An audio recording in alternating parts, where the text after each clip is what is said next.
We asked parents who adopted teens to share their journey. When I met both of them, it was like my missing pieces were found. Like it was just like an instant, these are my kids. If you're considering adopting a teen, just do it. Kids need families. I don't care the age, everybody deserves a family. Learn about adopting a teen from foster care. Visit adoptuskids.org to learn more. A message brought to you by Adopt US Kids, the U.S. Department of Health and Human Services, and the Ad Council. For 250 years, our armed forces have bravely served America. Wounded Warrior Project honors that legacy by supporting post-9/11 service members and veterans like Anthony, a Marine who was injured by a roadside bomb in Afghanistan. They carried me through my injuries, not just my physical, but my mental. And seeing other vets doing the same thing helped me tell myself, hey, you can do this. Join us in honoring warriors at woundedwarriorproject.org/America. Milwaukee Black Talk lives here on 101.7 FM and 1510 AM, W269DL Milwaukee, and WGKB Waukesha, live from American Family Insurance Studios. The views and opinions of the hosts and guests of this program are of their own and not a reflection of Milwaukee Black Media or 101.7 The Truth. Good afternoon, Milwaukee. You're tuned in to The Lunch Break on 101.7 The Truth, where everything is an option on the menu. And one thing about me, I'm a tough cookie, but I know what I can't do, and I'm not suffering. All right, I fought my whole life. I'm all right. Excuse me, Cletus. Hoppo, who this man? Yeah, I wasn't doing it. So I was like, I'm not paying $1,000 to sleep on somebody's couch. Grab your lunch, hit send on that email, and get ready for the best hour of your day. My way of thinking is that the parents do all they can, but once the kids leave out that door, whatever have you, they make their own decisions. I don't care if you're 9 or 99, it's still your decision about the situations that you get involved yourself in. We talking about taxpaying citizens who look into their taxes. Look into this. We talking about elected officials doing backdoor deals, and somehow she still want to blame immigrants. That's what we talking about right now. We following the money, and you still want to blame black people and immigrants and welfare and all of these things for policies and backdoor deals that put poor people in worse position. Now, live from the American Family Insurance Studio at the 3rd Street Market Hall. Like you said, they want to pad their pockets, but they need a reason to push things through.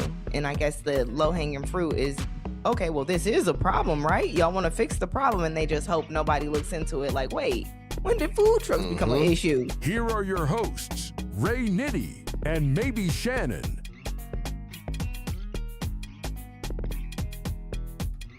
What's up, y'all? You are listening to The Lunch Break with Ray Nitty and Maybe Shannon. Milwaukee, what is up? We got Brother Z. He's holding it down on production and sound, and we are live from the American Family Studio inside the beautiful 3rd Street Market Hall. Make sure you guys are following me on all platforms. Maybe Shannon, Maybeshannon. And make sure you guys head over to Facebook as well. Join our Lunch Break crew. We're building a community over there. We are the Lunch Break on Facebook. Make sure you guys head over there. All right? We want to hear from you. We want to keep the conversation going, all right? We also would like you guys to give us a call. If you want to call us throughout the show, make sure you call us at 833-212-1017. If you've got something to say, call us. Let us know. Let us know how you feel. You can text that number too, but we want to hear from you. And again, that number is 833-212-1017. You can call, you can text, and we actually if you want to see what's going on in the studio, you can always head over to YouTube. We are 101.7 The Truth on YouTube. You can join the chat, join our cousins in the chat. They always got something to say. You can join in with them and watch us live in the studio. All right, and we're here from 12 to 2. So whether you're on your lunch break or just driving around Milwaukee, or if you're sitting at that desk pretending to work like we know y'all do, make sure you guys are tapped in with us. Let them know your lunch break is 2 hours now. 12 to 2, we are here. We are here in studio. All right, so we got a quick recap of yesterday, right?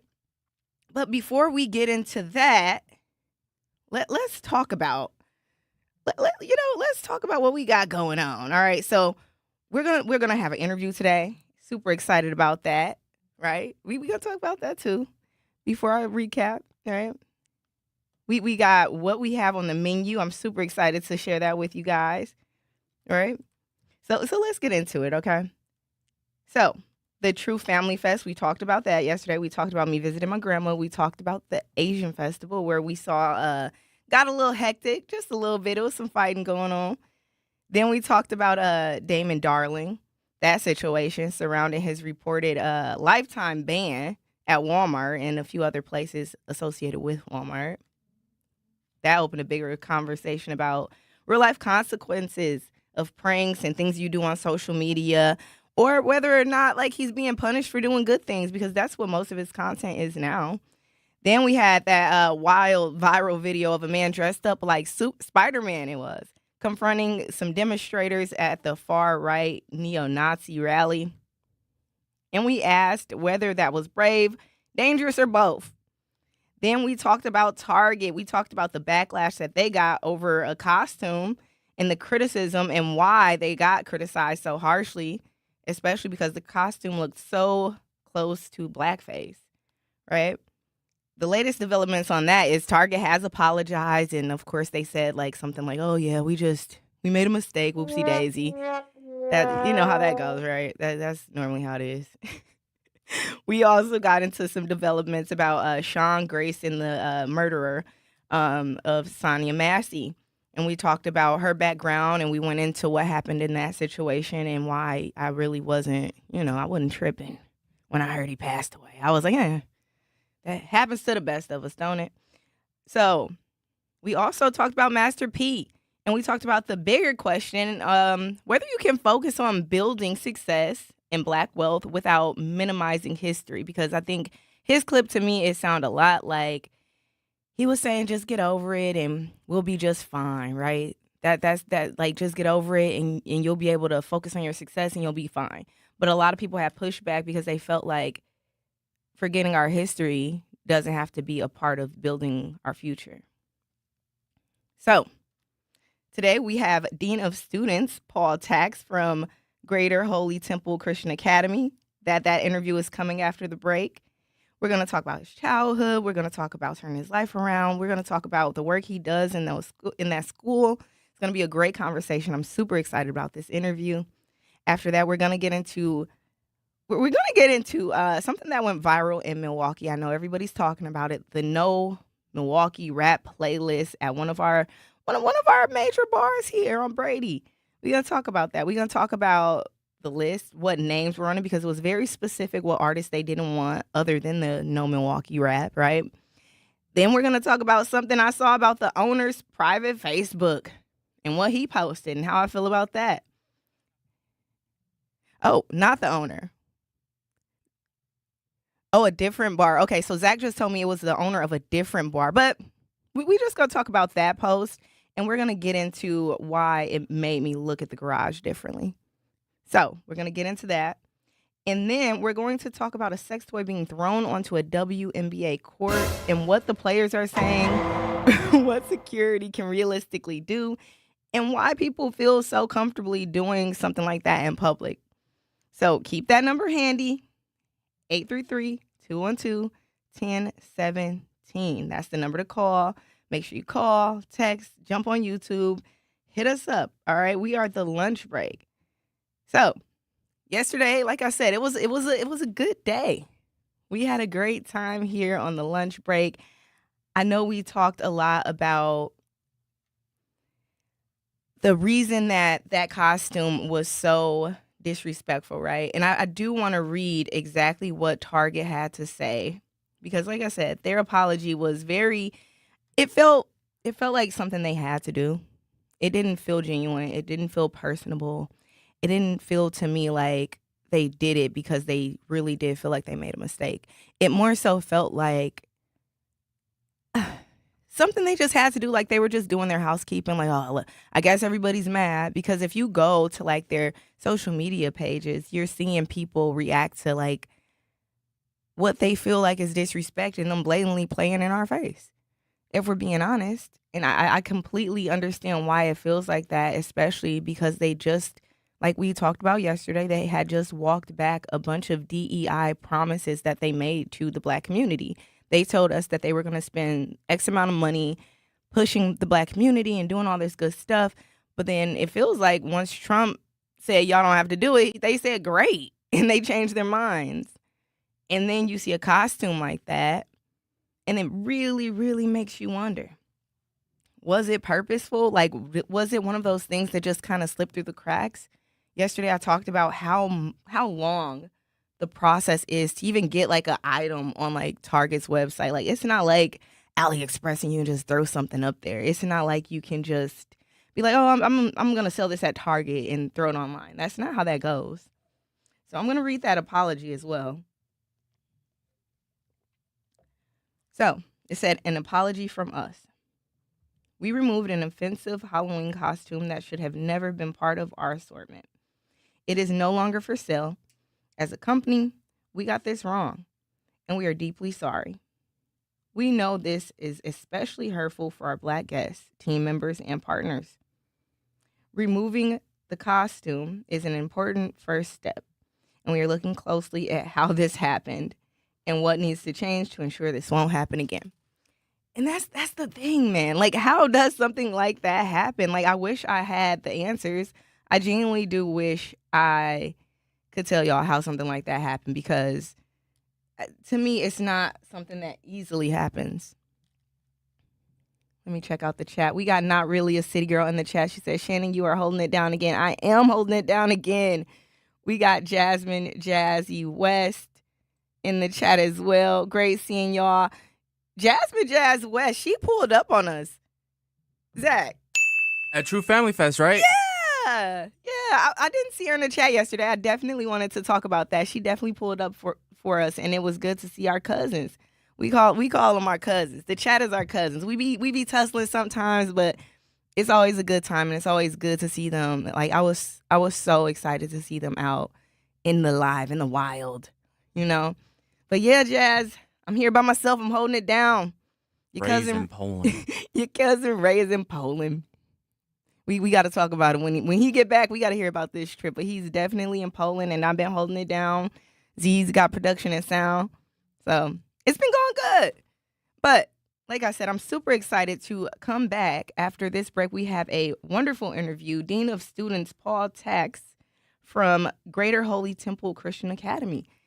This is super exciting, y'all. You don't want to miss this. Stay there. Don't go anywhere. We'll be right back after this break. Don't go anywhere. Life's better with American Family Insurance, because we know you love working weekends. If it means working on your dream home, both inside and out. And we're here to help protect those dreams so you can enjoy peace of mind. Save up to 40% when you bundle home and auto. American Family Insurance. Get a quote and find an agent at amfam.com. Products, pricing, and availability vary based on where you purchase insurance and by state. Some exclusions apply. American Family Mutual Insurance Company, SI, and its operating companies, 6000 American Parkway, Madison, Wisconsin. In the United States, a vehicle is stolen every 31 seconds, about as long as this message. Luckily, you can take a few easy steps to protect your car in the same amount of time. Remove your valuables, roll up your windows, don't leave your car running unattended, lock your doors, and take your keys or fob. If you have information about a crime, call the police.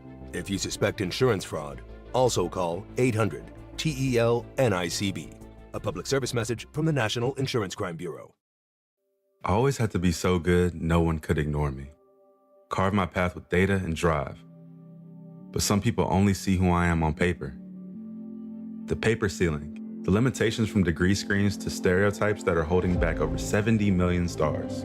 Workers skilled through alternative routes rather than a bachelor's degree. It's time for skills to speak for themselves. Find resources for breaking through barriers at tearthepaperceiling.org. Brought to you by Opportunity at Work and the Ad Council. I'm Chris Jakimick. I served in the United States Air Force, and I deployed 3 times. So in 2017, I was serving as an Air Force First Sergeant. Our motto in that role is, my job is people, everyone is my business. But unfortunately in that year, I would lose my own brother, Lance Corporal Adam Jakimick, to suicide. The majority of veteran suicides are from guns. I store my weapons securely, not only for myself, but for my family. Store all your guns securely. Help stop suicide. My service never stops. Brought to you by End Family Fire and the Ad Council. And here's Heather with the weather. Well, it's beautiful out there, sunny and 75, almost a little chilly in the shade. Now, let's get a read on the inside of your car. It is hot. You've only been parked a short time and it's already 99 degrees in there.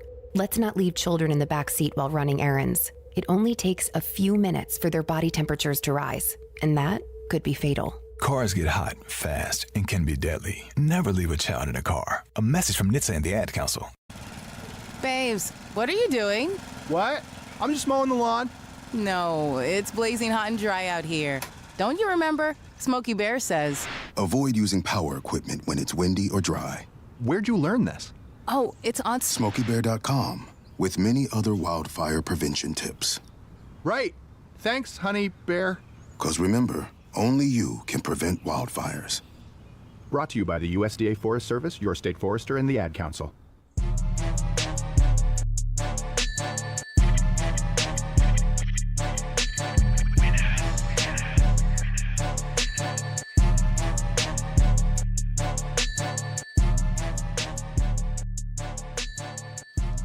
What's up, you guys? You are back listening to the Lunch Break with Ray, Nitty, and maybe Shannon. Ray, my partner in crime, is not here today. It's just me, but we have an awesome interview. We have Paul. Paul, welcome to the Lunch Break. I'm glad to have you here. Man, I'm honored to be here. Thank Man. you for inviting me. Of course, of course. Hope I can bring something to the table. Oh, you can. Look, I'm like, oh, you can. So before we get into your story, I do want you to introduce yourself to the listeners. Who is Paul? It's Tax. Take his tax. Take his- I hear it all. What's Like that? it's just No, I literally let it ride because it's like I get it all. So it's Like whatever feels Like, right. take us out to the ball game, but I know that's right. that's why I'm Mr. Paul. You know what I'm saying? Okay, Yeah, Mr. Paul. Yeah. So, who are you today, and what is your role at Greater Holy Temple Christian Academy? Okay, that's a deep one. Who I am today, I think like as a man, I think I'm someone who actually knows who they are, right? And what I mean by that is life is a long journey. It's so many ups and downs, and I just really love being in the spot, just being a father, being a man who really wants to give back, because I felt like that's what we're here for. Mm-hmm. So I love having a job that I feel like on a daily basis I'm able to give back to the community, and honestly, I get more from it than I probably get at them.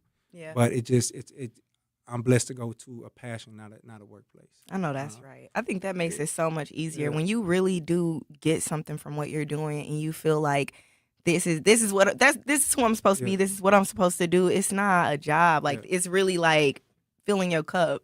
So that's beautiful. I definitely agree. As far as like at the school with the Dean of Students role, this is my 4th year serving in that position. I started at school as a security guy.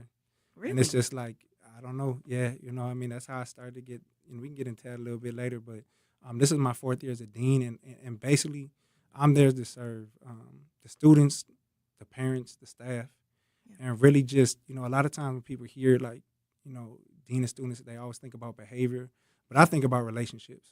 That's where I feel like my biggest role is just building relationships, repairing relationships, and being that, like, we all got wisdom with the years, so like just trying to pass on some of that wisdom that I can. Man, for sure. So, Dean of Students, working with young people in this leadership position, people may not know everything it took to get here. So, how would you describe the journey that made who you are? Long. I'll say long and rough in some ways, but then also beautiful in some ways. Yeah. My story is different than like a lot of the students we serve, or maybe our community. Like, so like I also I had an interesting take on life, and I'm able to see that like different angles, like we all are.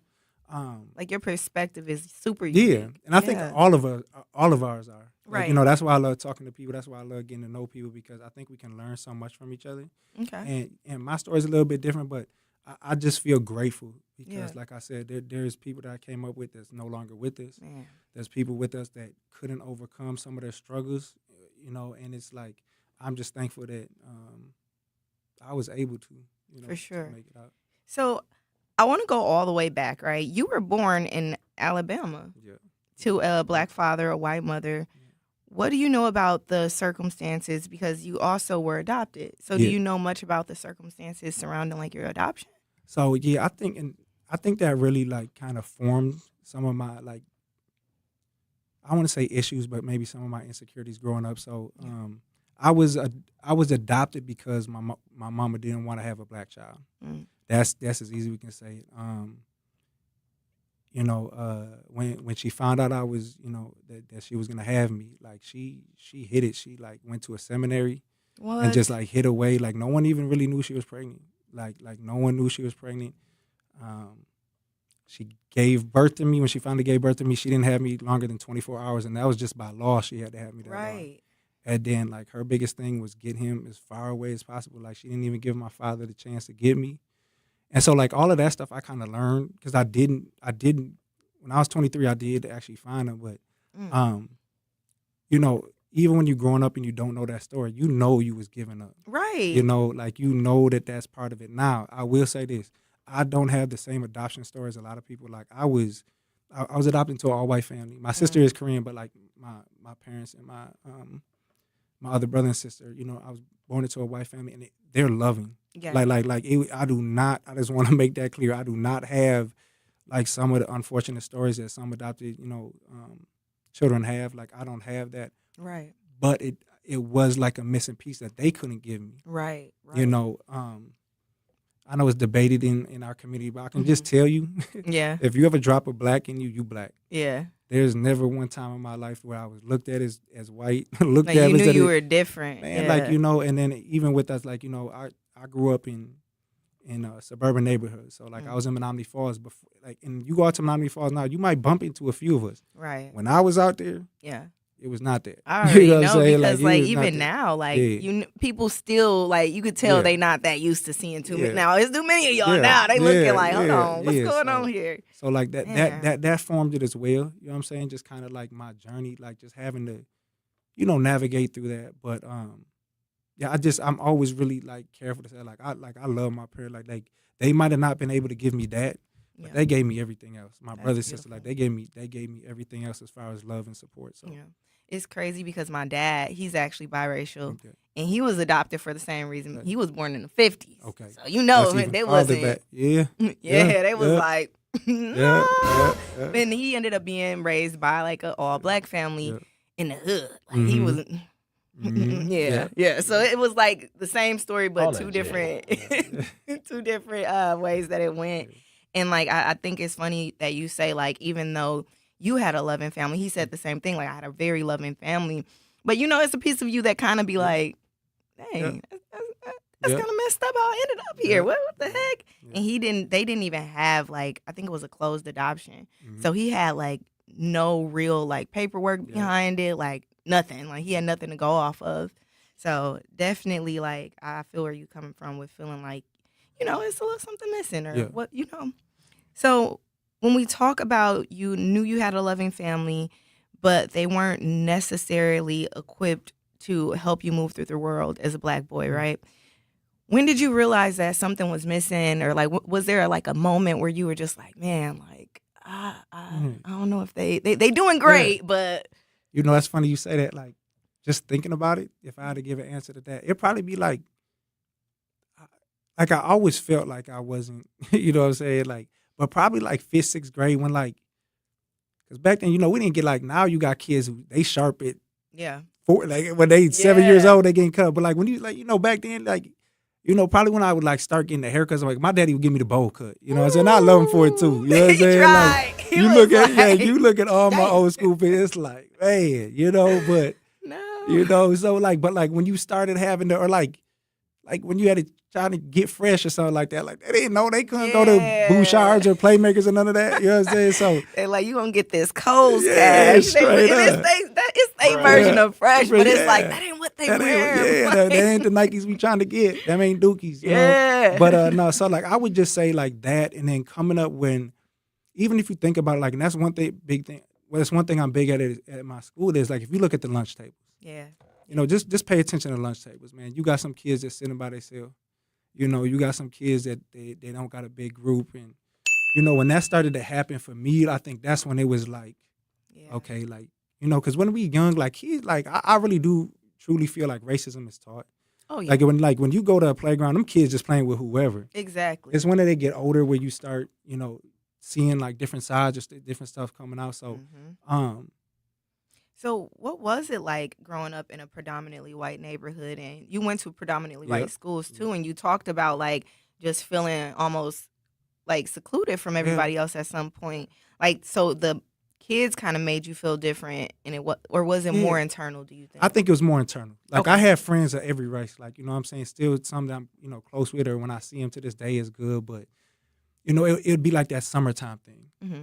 Like, you know, they had the 220 program out there, so there was a lot of, you know, there was a handful of us out in Menominee Falls, right? Like, we really had, but like, once that summer hit, yeah, it's like, oh, they gone. You know what I'm saying? Yeah. This the time where I'm supposed to be kicking it, and it's like, you know, it's just a little bit different. So, also, I think it's just like, even with my sister, like, I just had a lot to figure out. Yeah. And I think that's a lot of people, like, that's most people's stories. You know what I'm Yeah. saying? I don't think I'm unique to that, but I think mine was, I just really didn't know who to turn to figure myself out. Yeah, and that's kind of what I was gonna say. Like, did you ever feel like torn between two worlds? It kind of sounds like you did. Like, you knew you had a loving home life. You know, you knew like the people around you loved you and cared for you. But did you ever feel like they couldn't fully understand what you were experiencing and what you were going through at the time? Yes, I feel like that. But one thing that I always appreciated and loved them for is they knew we grew up in two different worlds. Okay. Like, my parents, like, you know what I'm saying? Like, my mom and all my family, like, they didn't pretend like we was in the same world, you know? And, like, and just to let you know, my parents and my family are allies. Okay. like, you know, I can tell. Like, they allies, like Yaya, I call her Yaya, that's my mom. She never played about me. Yes.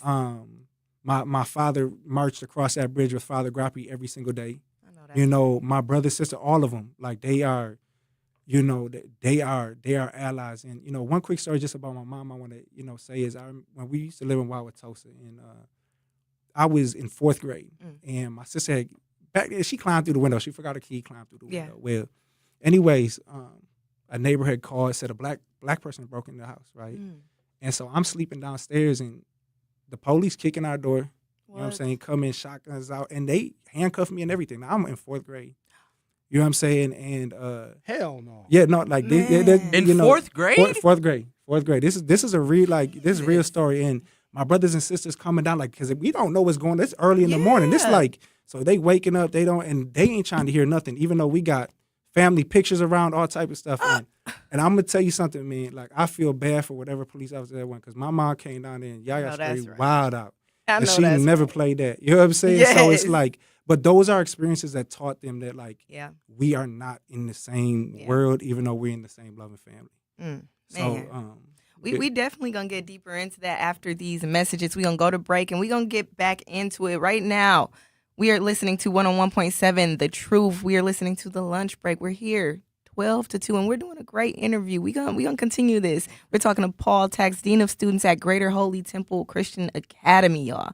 Stay locked in. We'll be right back after these messages.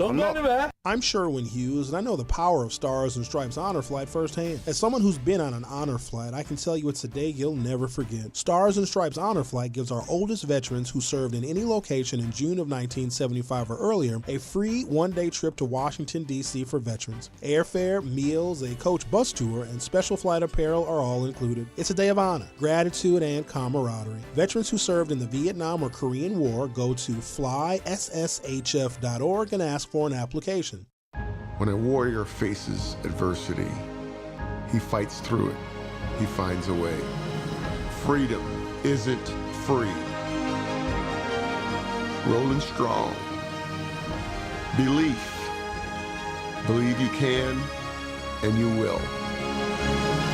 Wheelchairs for Warriors provides mobility solutions to veterans and first responders injured in the line of duty. Join the mission and visit wheelchairsforwarriors.org. Here's the deal. We gotta set ourselves up. See, retirement is the long game. We gotta make moves and make them early. Set up goals. Don't worry about a setback. Just save up and stack up to reach them. Let's put ourselves in the right position. Pre-game to greater things. Start building your retirement plan at thisispretirement.org. Brought to you by AARP and the Ad Council. For 75 years, the Muscular Dystrophy Association's voices have thundered through the halls of Congress. For 75 years, we've willed the impossible into existence. For 75 years, the MDA community has pushed the science, shifted the narrative, and established the field of neuromuscular medicine. And until that day when this is all a thing of the past, you couldn't stop us if you tried. Join us and celebrate 75 years of breakthroughs at MDA75.org. Talking about guns with others might not always feel comfortable, but it could save a life. Here's a way to start a conversation. Your family is going over to your neighbor's home for dinner for the first time. How would you ask if there are any unlocked guns in the home? Hey, we're so excited for tonight. Before we come over, though, may I ask if there are any unlocked guns in your home? Our guns are stored securely, locked in a safe that the kids can't access. Awesome. Learn how to have the conversation at agreetoagree.org. Brought to you by the Ad Council.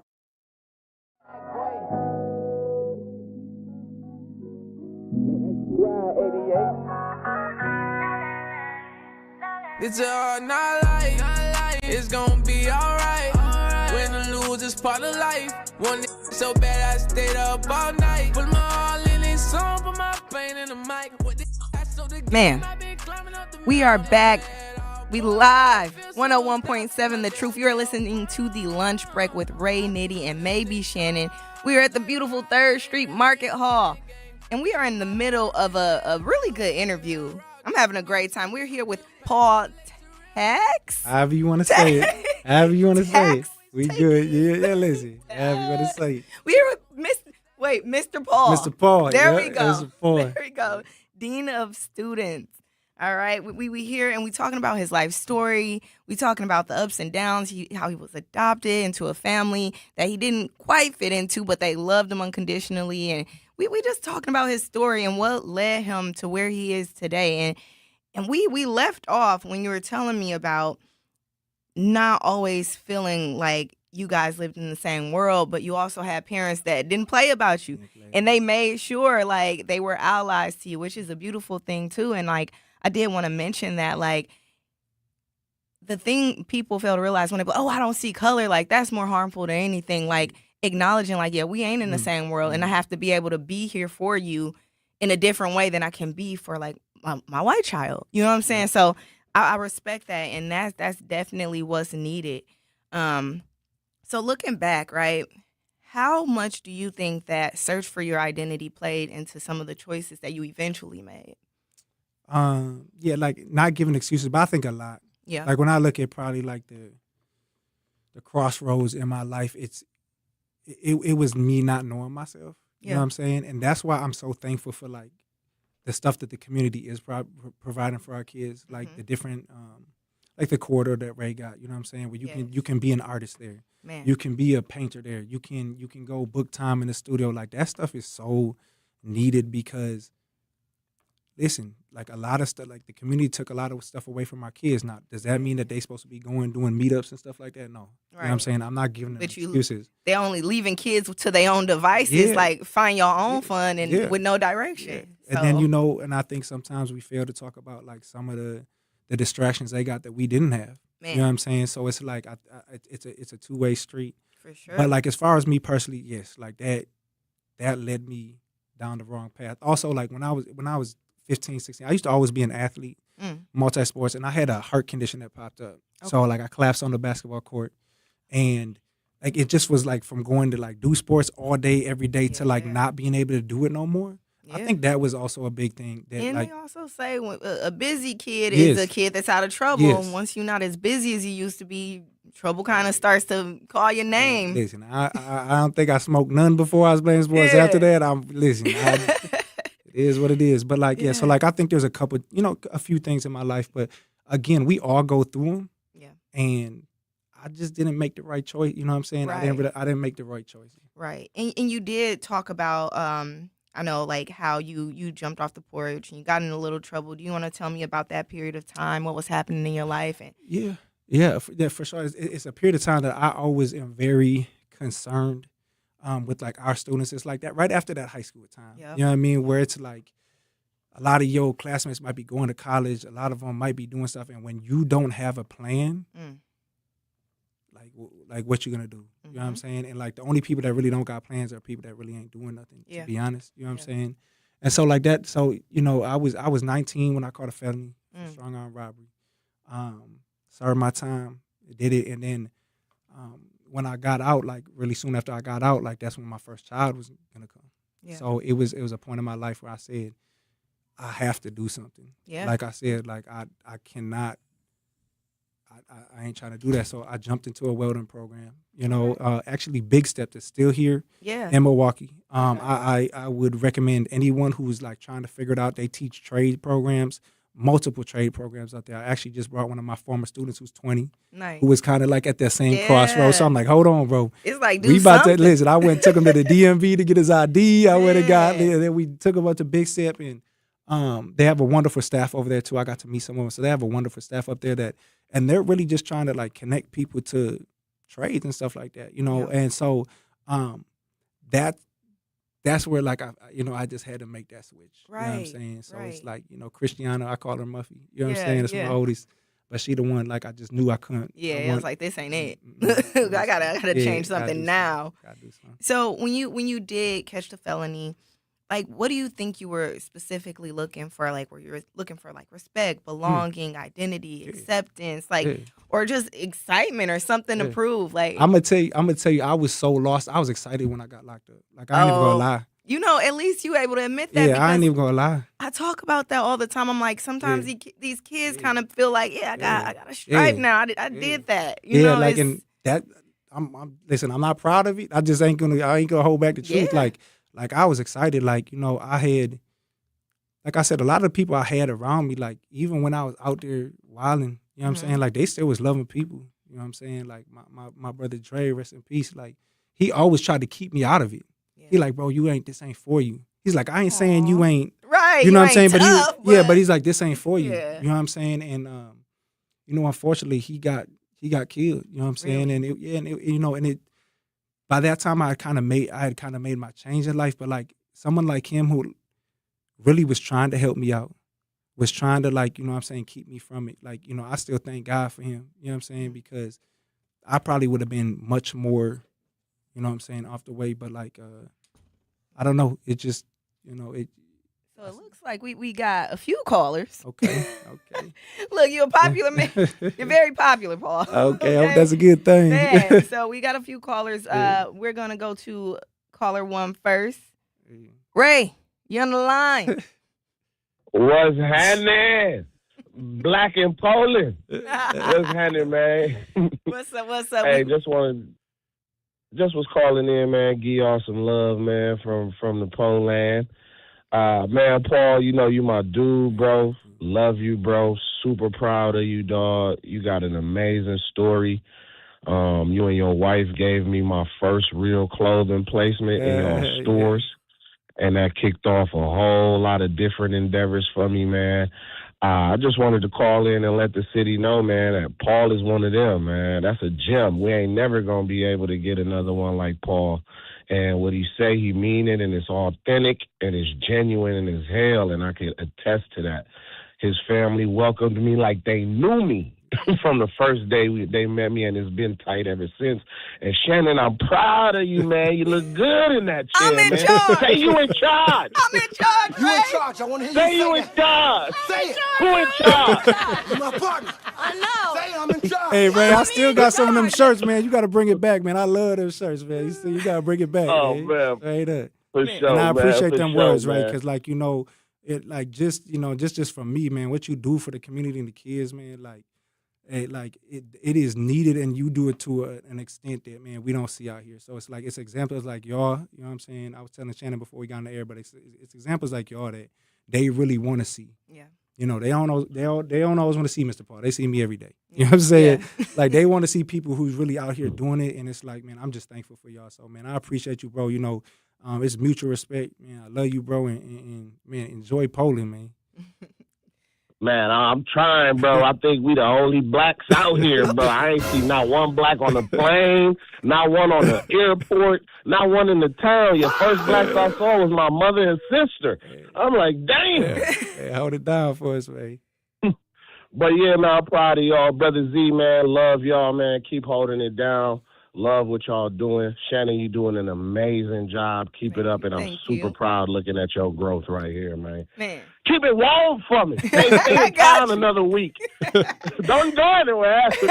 Thanks, Ray. All right, we have another caller. We only got you for so long, but listen, you are live, Kevin. We're talking to Paul. What's up? Hey, I'm not as like the guy energy he has. I appreciate his energy and thinking that we got people out here like Paul. I don't know Paul, but I'm hearing the story and it coincides with mine being locked up, and just what all got me to that point, and how I made it out. I did 16 years, 8 months here in Milwaukee and all over there, shipping us everywhere. But I look back on them days when I was locked up, and I said, well, who warned me? Who warned me from all this? It was my mother, being a, father not in the house, when he wasn't a father. God bless him anyway. But I know I might go a little bit here everywhere, but she told me not to hang around people that were older than I was. You see, when I was 13, I hung around somebody 15, so I'm trying to do what they do harder so I can show that I can hang around with them, So that's what I thought about in prison. And I try to do what they do just to prove that I can do what they do, but I can do it a little better. So that was one of the parts that the young kids need to understand. If you hang around somebody old, you need to be a little boy first.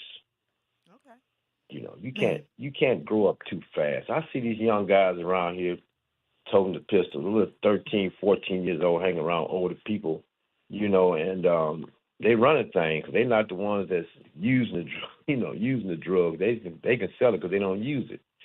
And so I heard a lot in prison. I was in a hole, and I heard another guy say, "Man, I'm gonna get out, get me some young guys, and I'm finding out the ones that their mother ain't taking care of. I'm gonna give him some money, and I'm gonna do this and do that, and he gonna look up to that person then." Okay. All right, man. Thank you, Kevin, for calling us and sharing that part of your story. Yeah. So let's get back into these questions. We definitely had a good call from Kevin, a good call from Ray. Shout out to Ray for hitting us up. We do have to go to break shortly, but we want to get back into your story. I know we talked about just how you got to where you are, how you caught a felony, you decided, I'm gonna turn my life around. This ain't for me. Yeah. You were in the middle of telling us that story, and we're gonna get back into it after these messages. We're gonna go on break. If you guys want to give us a call, you can always call us at 833-212-1017. We got Robert Lance. He said, shout out to Paul. Paul is popular. I appreciate you, my boy. Man. We're going to be right back after these messages. Don't go anywhere. Tap in with us, and we going to continue this good interview with the Dean of Students at Greater Holy Temple Christian Academy. Don't go anywhere. Milwaukee, can you still afford to keep your lights on? Bills are up, shut-off notices are up. People are choosing between the electric bill and groceries. And now, We Energies wants to build giant data centers and then send the bill to us. Low-income, moderate-income families and renters, seniors on fixed income. If you're against paying for someone else's power, if you want the power, you pay for the power. Tell the Public Service Commission. Comment now or come speak at Marquette the first week of September. Go to walnutway.org. Wherever there's a need in our communities, there's a United Way, improving lives so everyone can thrive. Where more people can gain access to health care and nutritious food for their tables. Where more community members can benefit from financial education and get connected to local resources for housing support. And where children are given more chances to reach their full potential. Community is where we find our strength and where we share our hope. United is the way. Visit unitedway.org. Are people around me safe when I vape? Science does not support that belief. Exhaled vape emissions linger in the air, affecting indoor air quality and bystanders in the same space through secondhand exposure. Vaping emissions can also accumulate on clothes, hair, dust, and furniture, leading to exposure risks to bystanders of all ages.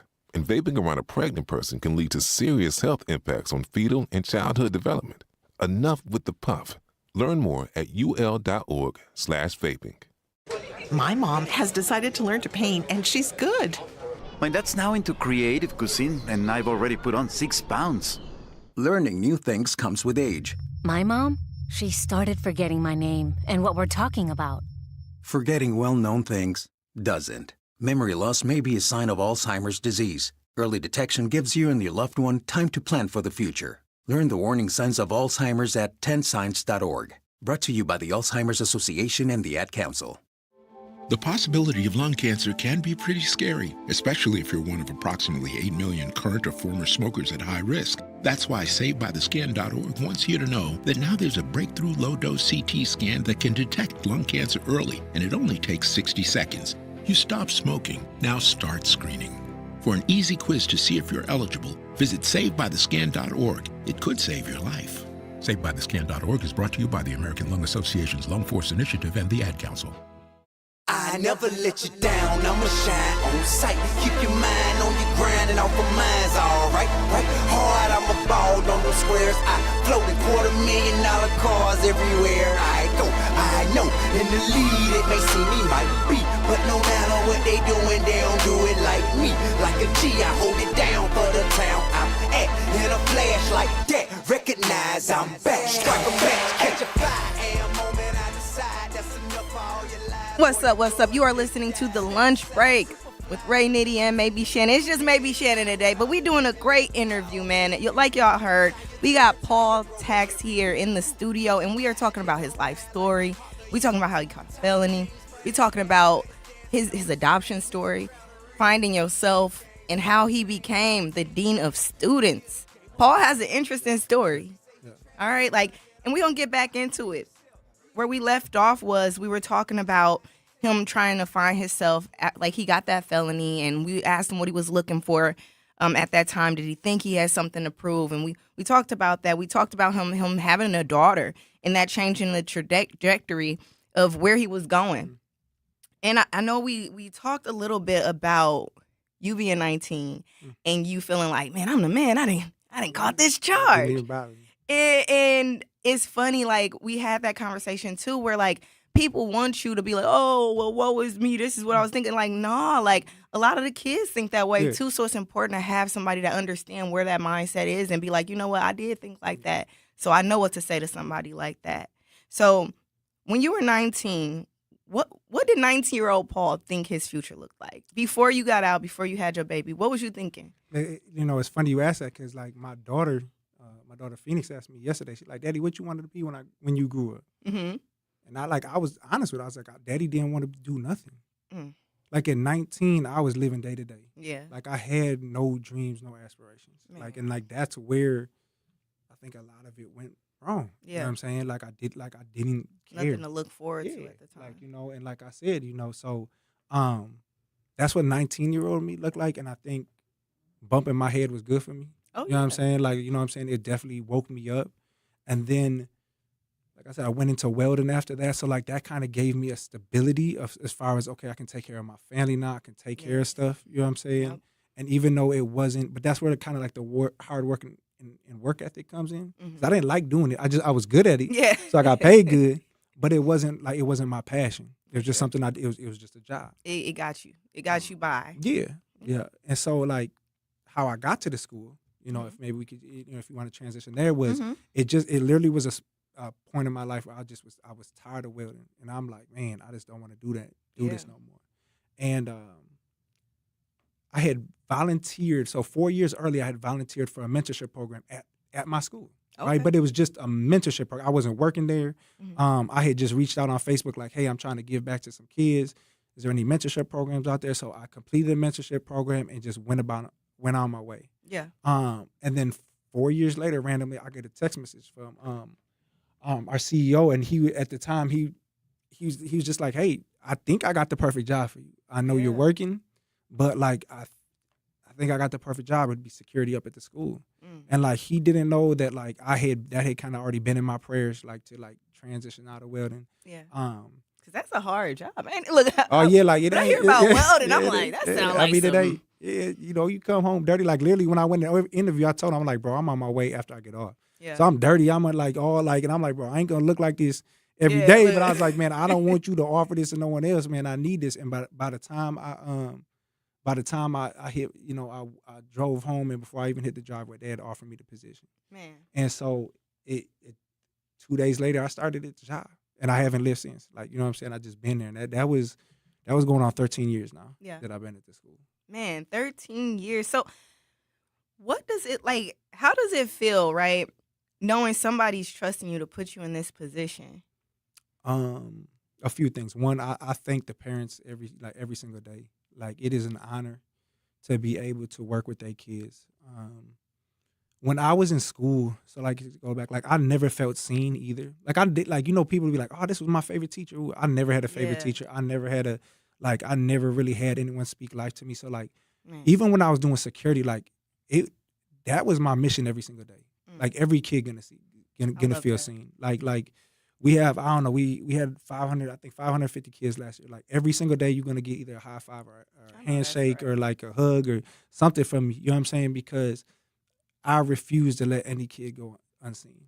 And so like I just be really thankful for our parents. We have an excellent staff. Like these teachers are amazing. I could never do what they do. Like I can barely walk a K4 line down quality down the hallway. So you know what I'm saying? It's like they got gifts and skills that I do not possess. Yeah. But I feel real blessed because I think I have that gift of like relationship. Yes. And seeing people.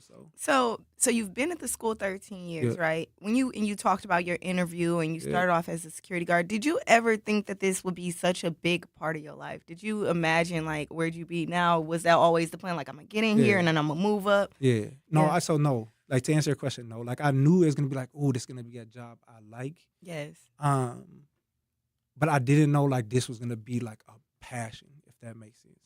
Like there's a few titles you get in life, like daughter, son, father, mother. Like those titles stand for something. They mean something, right? Yeah. Like I love the title of Mr. Paul. You know what I'm saying? Like I take it serious. Yeah. It doesn't stop. Like when summer comes for me, like I check up on a lot of my students. Like there's a lot of parents that still call me like, "Hey, get this kid together." He trying, you know what I'm saying? Like I did all for sure. All day long, like for sure. You know what I'm saying? Yeah. I go to Crunch Fitness out. One of my brothers like, "Hey, you gotta pull it." And the kid like 21, he like you gotta pull up on him. And I did, and I will. You know what I'm saying? But like it's not we call it GHTCA for short. So but like it's not just a GHTCA thing for me. Okay. The school is the part that gets me to the parents, the kids. That like this is like it really takes a village, and I know that's cliche, but it's true. But it's true. Like I know what it feels like to be an overwhelmed parent. Yeah. Like I know what it feels like to like just be stressed out, and for those 8 hours a day, like I just take it as my responsibility to, there's sometimes we gotta involve the parents if your kid acting up, right? But like for the most part, I got this. Yeah. You know what I'm saying? And the only time I'm gonna be calling you is to collaborate to come. You know what I mean? One of the best feelings is when I have a parent meeting and just seeing them stressed. And I'll be like, chill, like we talking. Like I'm not, I'll be like, hey, what you nervous about? We just trying to figure something out. You know what I'm saying? Yeah. We not, so like, and I think that's why the relationships I have with the parents are so strong is because I don't come from at our school is based around love. You know what I'm saying? And it's based around, we do things a little bit different. And so when, there's some kids that ain't gonna make it. That's just a thing. But like, we catch most of them. You know what I'm saying? Yeah. So we save most of them. So that's what's up. And then like, there's that contrast, right? Like you were 19, you had a felony, and like today you're responsible for helping guide these young people that might be in the same fork in the road. So that's a crazy contrast right there. And it's definitely like necessary to have people like you in the schools that actually care and that actually understand. So you received a pardon this year. I did. You received. So what did that moment feel like, and how does that happen? Well, listen, that happened. I waited 21 years to get my pardon. You know what I'm saying? I waited 21 years to get my pardon, and like there was a time where, like I like talking politics. I know some people don't. Like you know what I'm saying? Like I don't mind it. But we had a governor that like stripped away those rights for felons to get pardons for 8 years. And and you had to wait, and at that point in time, you had to wait 7 years. And I was 6 years and 9 months into my chance to get my felony pardon when he changed that rule. Oh. So then I had to wait another 8 years, and I'll be honest, like even when Evers got into office, like I didn't think he was, like I didn't know if he was going to do it. Yeah. So like I just kind of sat back and watched, and I filled out the paperwork, did what I needed to do, but like I also came in with the mindset that like if they don't want to give it to me, they just don't want to give it to me. Yeah. Because I for sure have proven exactly that I'm just different. You doing the work. So I didn't go up there with no high hopes that I was gonna get it, but I had a great lawyer to help me through the paperwork. Yeah. And listen, to me, a great governor that opened that up and really understood that second chances matter. And for someone that like me, like my daughters never knew that old me. Yeah. My oldest daughter 20. She don't know that old me. Like, you know what I'm saying? Yeah. Like she like the old stories I could tell her, like she wouldn't even believe. So it's like just to be able to get that second chance feels amazing. And it also like the amount of like people that's hit me up like, man, I want to do it too. Yeah. Feels even better.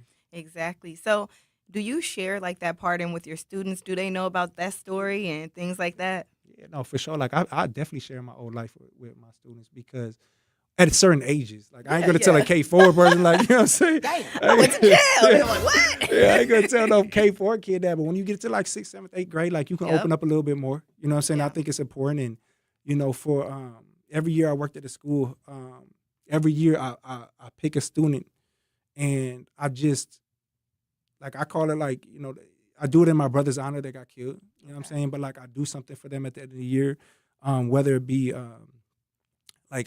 one student did hair, so I took her to a braiding class, like I say a 3-day braiding class. I know that's another student like photography, so I gave her a camera. I bought her a camera. Yeah. Just different things like that. But like I pick a student out every day and I do it in his honor. Because it's like my old me is what made me now. Exactly. So like I don't want to run from that. Yeah. I don't glorify it. Yep. I'm not the one talking about, I was, you know what I'm saying? I ain't doing none of that, but it's like you also know what you needed at that time. And you know what I'm saying? Yeah. So you definitely know what the kids need. Yeah. So before we wrap up this interview, I do want you to tell us what's going on at Greater New Earth. Greater Holy Temple. I'm sorry. I got you. Don't worry. You've been talking about. I got it. You said Greater. Greater Holy Temple. Greater Holy Temple Christian Academy. What we got going on there is an amazing thing. Man, it's easy for me to talk about. You know what I mean? If I didn't believe in what we were doing over there, I wouldn't talk about it. But man, like I said, I get blessed to work with an excellent leadership team that has come together and really strengthened it. You know what I'm saying? Last year we brought Maurice Thomas over, who a lot of people in the community know if you're in education. I mean, and he is a superstar. You know what I'm saying? And he's really just brought different ideas, to the table in collaboration with like the teachers, because we need to hear what they need, right? So we're in year 3 of a literacy program by Mr. Zech, and Mr. Zech goes viral. I mean, he travels all the time doing speeches to huge schools and districts and stuff like that. But this literacy program, we've literally watched kids that could not even recognize a letter in K4, K5, sometimes first grade. Like, I'm going to be honest. That's what we're dealing with in our community. And we've watched that. Their numbers jump. And, like, if you can't read, like, education starts with literacy. You got to be able to read. And like I said, amazing staff. Yeah. I love the relationships I get to have with the parents on a day-to-day basis. And I would love to invite, and, like, if your child is that child that just needs a little, that's what Mr. Paul for. Yep. And like those are the kids I hold closest to me. Yeah. So I would love for y'all, even if y'all want to just come out, look at it, visit, reach out. We have a great office staff, Miss Greer and Miss Jaji that can walk you around and show you. But like I want Milwaukee to know about our school, and not just because I work there, but because of the things we're doing though. Man, thank you so much for coming and joining us here at the lunch break. This has been an amazing interview. Tell the people where they can find you before we run off to break. Okay, so Paul Take his Facebook, day1_Paul on Instagram. And like reach out. Like if you have any questions, like really reach out. Because like I said, this is a passion for me. If I can't give you the answer, I can point you in the direction. And thank you so much for having me. Man, I really of appreciate course. it. We got to get you back in here when listen, Ray back. Whenever you're ready. Man, we got to do it again. Thank you so much, y'all. Don't go anywhere. We're going to be right back after this break. Don't go anywhere. At UW Credit Union, our home loans have everything you need for your next big step, including up to $750 off closing costs for all home buyers. And first-time buyers can save even more. So if you're ready to trade roomies for more room, or your townhome for an out-of-town home, UW Credit Union will be with you from start to furnished. UW Credit Union. Apply online today. Equal housing lender. Credit may be limited as required by program. Visit uwcu.org for details. Not completing high school is more of a social thing than it was an academic thing. Even though all these years have passed, I still had that longing to have my diploma. At age 30, Carissa finished her high school diploma. If you're even considering getting your high school diploma, you can do it. No one gets a diploma alone. If you're thinking of finishing your high school diploma, you have help. Find free adult education classes near you at finishyourdiploma.org. That's finishyourdiploma.org. Brought to you by the Dollar General Literacy Foundation and the Ad Council. Hear that? That's the sound of your life. Perfectly imperfect. Beating in rhythm to the world you've created. But every time you drive after drinking, the music gets drowned out. Your life sounds pretty great. Don't let a buzz ruin it. Buzz driving is drunk driving. Don't drive buzzed. A message from NHTSA and the Ad Council. Doctors Without Borders is delivering life-saving medical care where it's needed most in communities around the world. From bandaging war-wounded patients in Sudan to providing clean drinking water in Haiti, we're in more than 70 countries worldwide, bringing patients from sick to recovering, from emergency to aid, from crisis to care. This life-saving care is made possible by a global movement of supporters like you. Thank you. Milwaukee Black Talk lives here on 101.7 FM and 1510 AM, W269DL Milwaukee, and WGKB Waukesha, live from American Family Assurance Studios.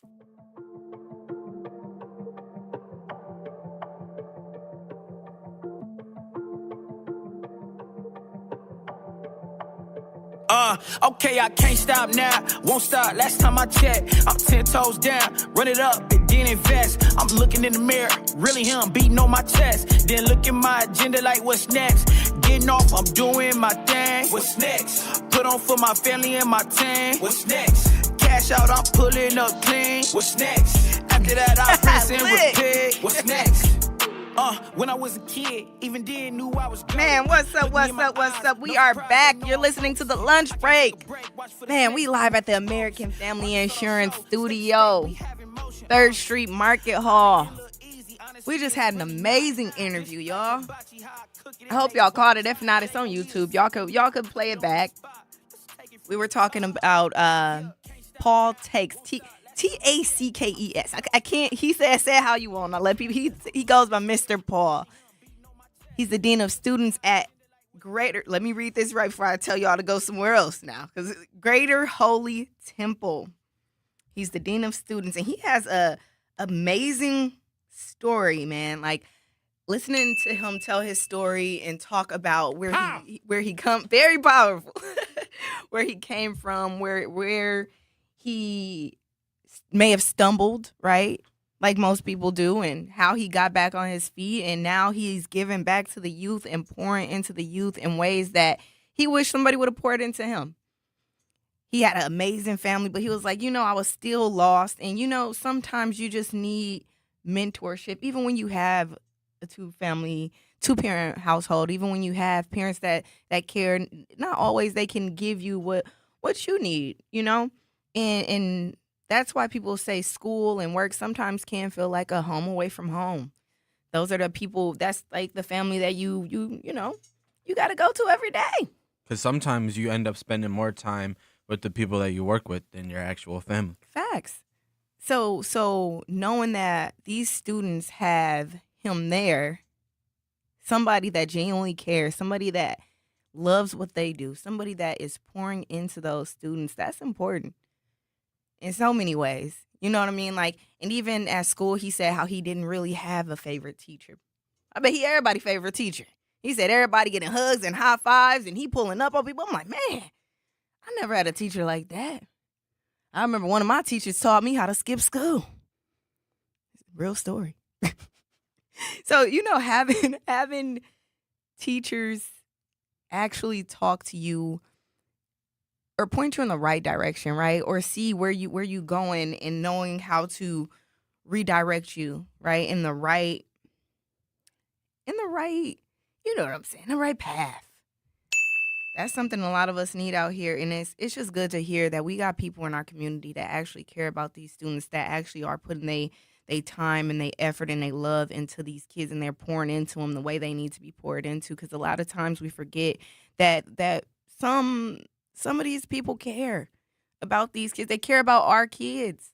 I was talking to my cousin the other day, and she was a teacher. Now she does substitute teaching, and she said she would cry all the time because she cared too much.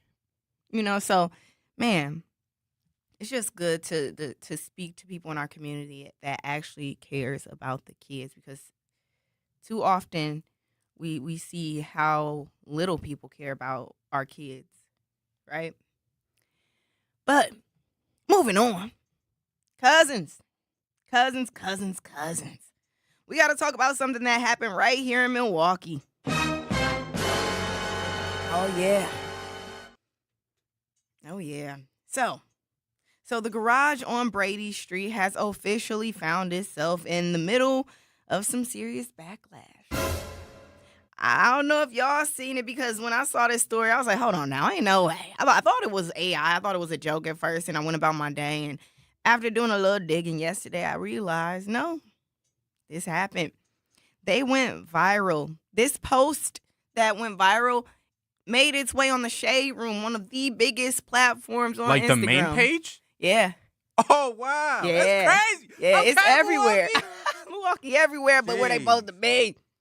Always for the wrong reason. Reasons. Always for the wrong reason. Man, we everywhere. I saw Complex posted us the other day, too. Everywhere, man. Just because of the two like, R.I.P., but like. We doing other stuff, too. But we made our way all over the internet, and it's because the garage, which is on Brady, is a very popular bar. Me and my nieces frequent that bar. We liked it over there. We love the garage, but I don't know if they love us after seeing this. So it showed a picture of a no playlist for the DJs at the bar. So the businesses have every right to decide what kind of atmosphere they want. If they want a top 40 type of vibe, a R&B lounge, or they want to be a country bar, they can do whatever they want to do. That ain't the issue. All right? So It's the way you go about it. It's the way you go about it. They had a list, y'all. All right? It was a very long list, but it was specific artists on that list, and it started circulating online. The list was also laminated, and like it was in the DJ booth. So it was there. It was texted in like a group chat of all of the DJs and a manager, and on top of that, it was laminated and put in the DJ booth. Once you put some lemonade on something, I feel like that's official. That sounds pretty official to me. It sounds like we can't laminate or print nothing up in this Truth studio if it ain't go through management, all types of stuff. So y'all tell it. Listen, we gonna get into this, but let's talk about the names that were on this list. All right. So it featured names like Travis Scott, Lil Wayne, Pusha T, Playboi Carti, Future, Lil Baby, Migos, Don Toliver, 2 Chainz. They even had Dolph on there. What Dolph do? Rest in peace, Flipper. Man, Zach, can we play the video? Yep. I think it's a good time to play the video. We're going to play the news report because the news got a hold of it too. It was everywhere. Accusations that they banned rap artists. Overnight, the owners of the Hi-Hat Lounge and the Garage on Brady Street posted a statement on their social media pages reading in part, quote, "We are very upset to learn of this situation." The statement goes on to say the intention was to eliminate music with lyrics that referenced violence or guns and create a more relaxed vibe at the establishment, but a list of artists was certainly the wrong approach, end quote. Last night, before the statement was posted, we talked with a local DJ about how something like this could happen. I don't think the Garage is unique in this position, unfortunately. This is kind of a common occurrence, right? People, it's a fight that's always, we want popular music because that brings in the cool kids. The cool kids want the popular, what's new. I think the problem that a lot of owners have is recognizing that what they view as cool isn't what is cool nowadays. The post says the list was made without the owner's approval. It also says the bar has spoken to the employee who issued the list and stressed why it was not acceptable. Well, the owner expressed that it was not acceptable. Like, he ain't know it was up there. Like I said, it was laminated. Well, like Zach told us, it was laminated. It was behind the booth. It was texted out. You telling me? No, but they ain't know this was happening. Sounds like they throwing a rock and hiding their hand, if you ask me. That's what it sounds like. So, again, the list of rappers that was on that list, they had Travis Scott, Lil Wayne, Pusha T, Playboy Carti, Future, Lil Baby, Migos, Don Toliver, and 2 Chainz. 2 Chainz, 4 bracelets. You hear me? They and then at the very bottom of that list, am I right, Zach? They said no Milwaukee rap. Yeah, so from the screenshot that I have, the list goes Kodak Black, 42 Doug, Chief Keef, King Von, NBA Youngboy, Lil Durk, G Herbo, ETSG, Future, Young Thug, 21 Savage, City Girls, Tyga, Glorilla, Lotto, Lil Baby, Gunna, Playboy Carti, Migos, Offset, Quavo, 2 Chainz, Gucci Mane, Rick Ross, Lil Wayne, Lil Uzi Vert, Moneybagg Yo, Key Glock, Young Dolph, Playboy Carti again, and then, yes, in all caps and in bold letters, no Milwaukee rap. That is wild. And you know, I did notice they put City Girls, but what if I want to play JT? Or what if I want to play Spin That? Nope, that Spin counts.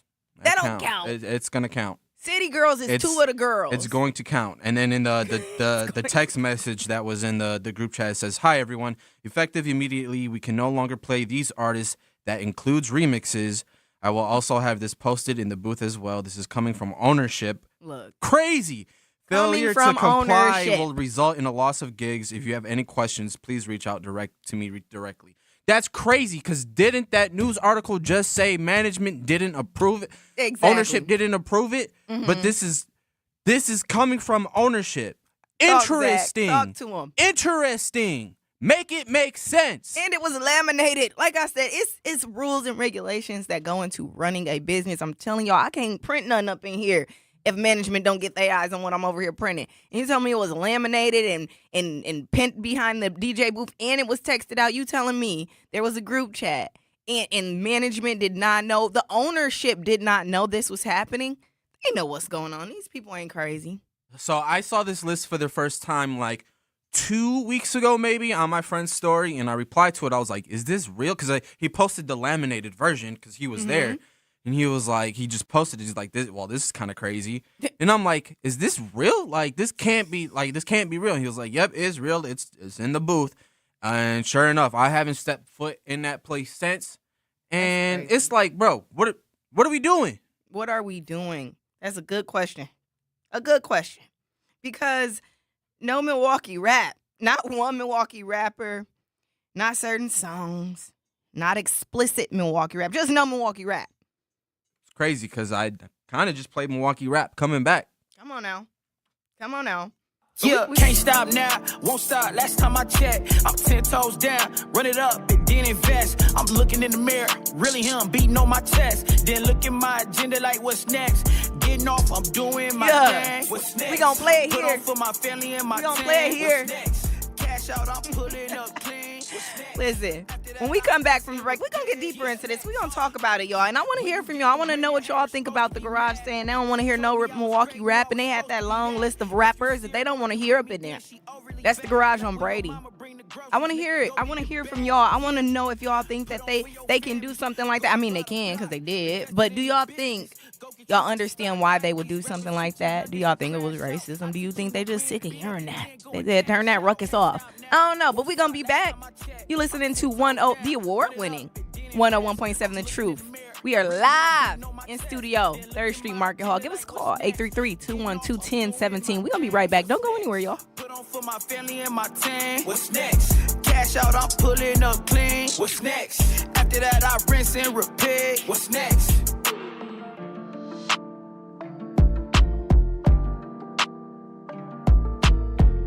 Don't go anywhere.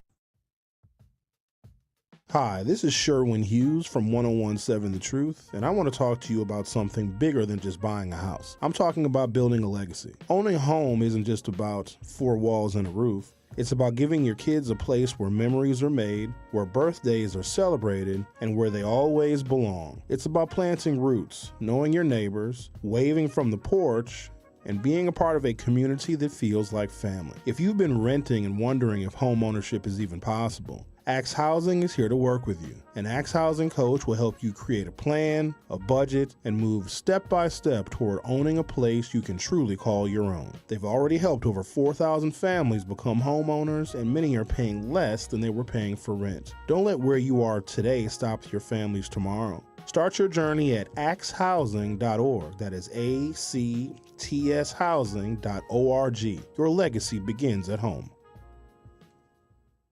In sitcoms, when someone has a problem, they just blurt it out and move on. Well, I lost my job and my parakeet is missing.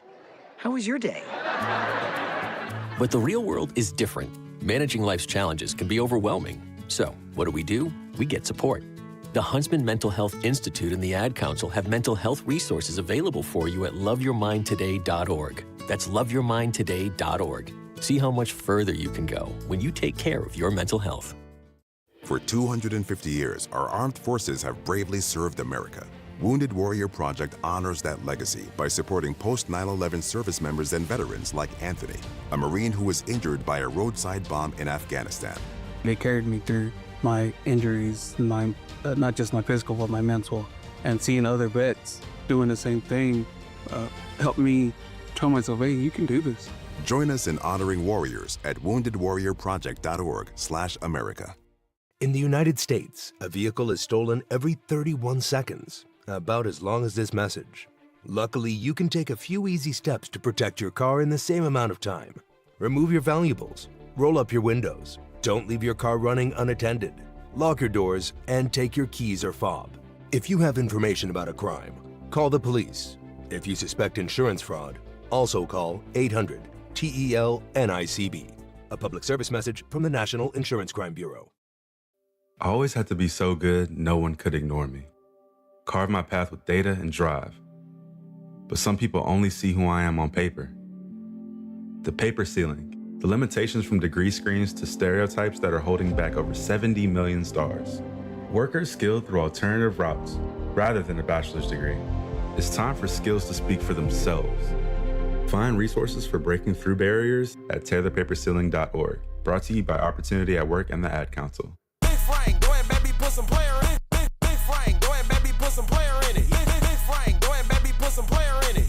Treat it like a snack, so I have to carry it. It's Milwaukee. I'm in the zone, baby. What we on? We are back. 101.7 The Truth. You are listening to The Lunch Break. Ray Nitty and Maybe Shannon. I'm holding it down. No, I'm in charge. All right? It's me, Maybe Shannon. Make sure you join the conversation. We asked the question, is it racist that basically they had a list hanging up in the garage DJ booth and they sent it out to the DJs and said, we don't want to hear this type of music, basically. A long list, including some of the most popular rappers right now. And at the bottom of that list, it said, no Milwaukee rap. Bold. They wasn't playing. So we want to know what y'all think. Do we think that it is racist? Like, or is it driven, I guess, by racism? I guess that's the question that we ask him. Right? Because inherently, I feel like when people start doing stuff like that, they are hinting at other things. But we're going to keep going. I'm going to keep breaking this down, all right? Cousins, you already know that this hits differently because if you're in Milwaukee, right, and you are operating a business, you are benefiting from Milwaukee customers, Milwaukee culture, Milwaukee nightlife, and Milwaukee's dollars. So that screenshot that circulated that was reportedly sent to the DJs working in the garage, it also listed those artists and it said no remixes, like Zach said. It warned if they didn't follow this rule, they can lose gigs. So basically, you're threatening to fire DJs if they try to play it. And you telling me, you know what? Look, like I said, the most important part of this message is that it said this is coming from ownership, right? So remember that sentence. Like I said in the news report, it sounds like, well, we ain't know nothing about it. What? Who did that? Really? Exactly. They trying to play in our faces. They didn't know it would get out. They didn't know it would get this big, and they thought they can get away with something like that. That's why now they're trying to walk it back, but you can't walk it back. Too late. We know what y'all want, and it ain't us. And that's all right. We'll find somewhere else to go. But after the backlash exploded online, the garage released a statement that ownership was upset after learning about this list and that an employee issued it and the list was not approved by ownership, even though it said this is coming from ownership. And then, didn't they, like I said, they also mentioned, well, we didn't approve the list, but we kind of don't want to hear it. So you know dang well you approved that list. You pretty much confirmed you approved it. Because didn't the original message allegedly tell DJs this is coming from ownership?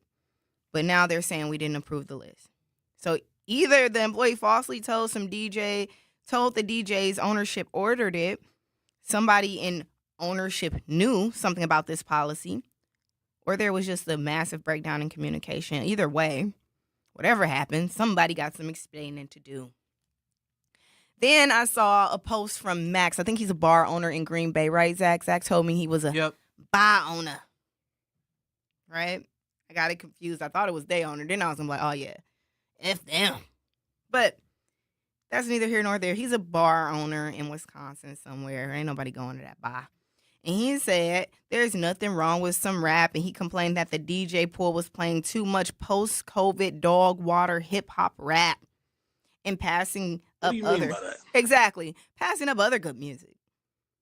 He said that venues will pay top dollar for DJs with broader genre knowledge, and then said he wants some heart and soul, not people rolling around on my floor twerking. Who doing that in Green Bay? I ain't never partied in Green Bay, I don't think. I don't know. Zach, is Green Bay even one of those places where people rolling around on the floor twerking? It depends if the Packers win or not. Exactly. Y'all nightlife depend on what the Packers got going on. Hush. Goodness. Saying stuff like that. And then dog water. What does that even mean? Sounds almost like watermelon felon. Sounds like a creative slur. Gotta look it up. I gotta brush up on my creative slurs. They be getting too creative for me. I can't keep up. He also said, like I said, people will pay top dollar with broader genre knowledge. But I also agree with a guy in the clip that said what they think is cool, like some of these owners think is cool, just ain't cool no more. Talking about you want some heart and soul. What you trying to hear? What you want to play?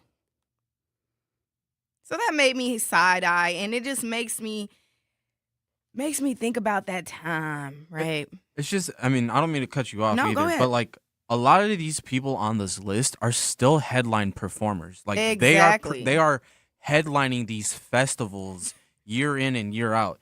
There was a more on that list that I forgot. There's Don Toliver, Lil TJ, A Boogie with a Hoodie, Roddy Ricch, Metro Boomin. But like come on Don Toliver was literally just the headliner at Summerfest of this year. We can't play his music. Nobody 3 wants to blocks hear away it. from where, I mean, it's more than 3 blocks, but close. we can't play his music where he just like what? Yeah. Do these people not realize that half of the requests that we get as DJs at these bars where college students go to, half of them are requesting these artists like Yes. Don Toliver, Exactly. Like They want to Lotto. hear the new stuff. like City Girls. Like, what do they want? I'm really confused. And, like, these bars aren't in places where it's, like, an older crowd either. So, of course, you're going to get people in there that want the new stuff. That's what they want. These are college-age kids, early 30s most of the time. Like, you're going to get people that want to vibe out to the new stuff. Right? And I guess I'm not trying to reduce this to, the owner just hates rap. That ain't exactly what he said. He trying to, I guess, create a different vibe. I don't know. I don't know. But when your establishment is already catching heat over a no rap list, and then you denying your knowledge about this, it just seems weird to me. And I think the explanation was weird too. And like I said, it also reminds me of a time, Zach. I know you a young buck. I don't know if you remember back in the day. I sure don't. Well, I'm gonna tell you a tail, story. girl. I'll tell you a story. Remember? Well, look, you don't See remember. what? No, I don't. Like, I don't remember. Listen, back when 720 didn't even have, like, they would have, like, these crazy rules, like no Jordans, no visible tattoos, no hats, like anything, like no dreads, no cord, like stuff like that. Love 720 down, but I remember there was a time downtown bars used to do stuff like this, and that's what it feels like they are trying to get back to. They're going to start with the music, then they're going to be like, no white tees, no saggy jeans, no Jordan, whatever shoe they think is popular to us, no Nikes. It get real technical over there. So that's what it's giving. It's giving we are going backwards, you know? And even when I heard about, like, the only thing I could think is, like, maybe they feel like, oh, well, this is the music that makes people want to fight. This is the music that's causing the issues. Even if that was the explanation, I don't know. But I can tell you, I done seen people throw hands to a lot of different music. I saw somebody post on Facebook yesterday. They were like, I think they said they were DJing at 720. They were like, I was DJing at 720 playing Halo by Beyonce. Uh-huh. And there was a fight. It's clearly Come on now. not. It ain't the music. And Tony texted us at 833-212-1017. He said, no, it's not racist. Not every black person listens to rap music. We need to stop acting like these businesses depending on the black dollar. And then he also said it's a reason why they have rules in a place. Too much ignorant people have been coming in, disrupting the peace while everybody is trying to have a good time. Interesting. Nobody is really saying anything about rap music. It's about the people that they had on the list. All of those people had something in common on that list. And more than one thing in common. Yeah, they were all black or all rappers, but they were all black as well. Exactly. So, and to go and say no remixes, you clearly don't understand how DJs work. We can make remixes, we can do edits, we can have a different beat under the instrumental or the vocals. So now you're hindering our creativity.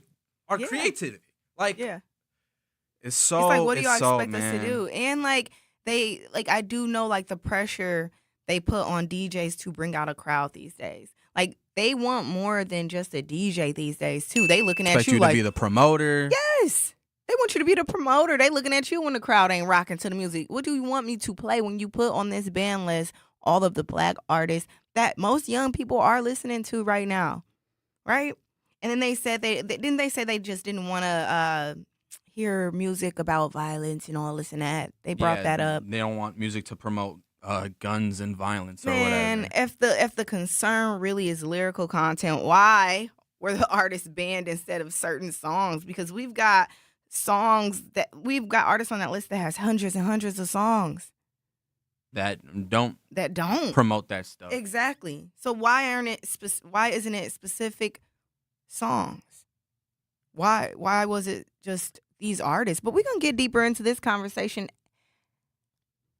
We're gonna get deeper into it right when we come back from break. Miss Charlotte, we're gonna talk to you right after break. Please hold. Don't go anywhere. We want to hear from you. If you guys have questions, comments, concerns, call us 833-212-1017. We'll be right back. Don't go anywhere. Don't go anywhere. Feeding the kids shouldn't turn into a negotiation. That's why Cousin Subs reimagined the kids' meal. Kids get to choose a kid's sub, mac and cheese, or chicken tenders, plus a side, a drink, and dessert. Everything they want, nothing you have to overthink. And while they're covered, so are you, with fresh-made favorites you'll actually want and feel good about. More choices, more smiles. Cousin Subs. We believe in better. I'm Chris Jakovic. I served in the United States Air Force and I deployed 3 times. So in 2017, I was serving as an Air Force First Sergeant. Our motto in that role is my job is people, everyone is my business. But unfortunately in that year, I would lose my own brother, Lance Corporal Adam Jakovic, to suicide.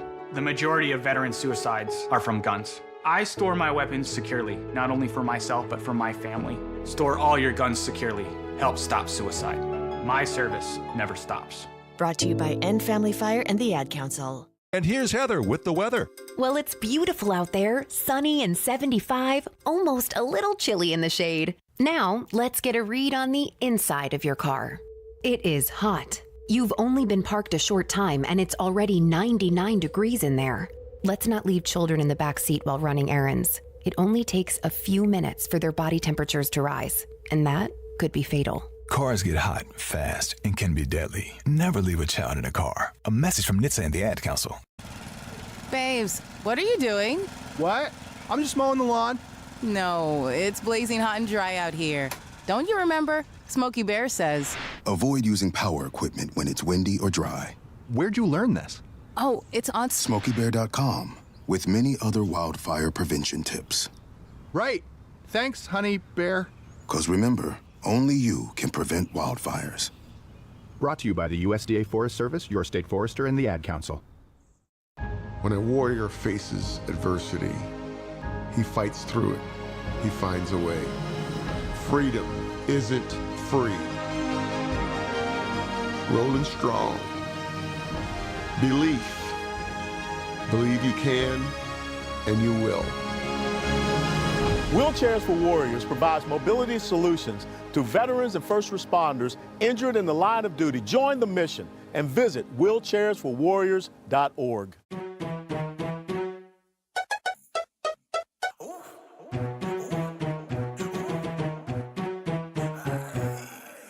War with my blood, if it's beef, we gon' thug it out. Mac 90 with a 50, put it down. Ain't no scary around here, but it's for real. Catch you lacking, ain't no playing, we gon' end it here. I done shot it out with the best, but I'm still standing.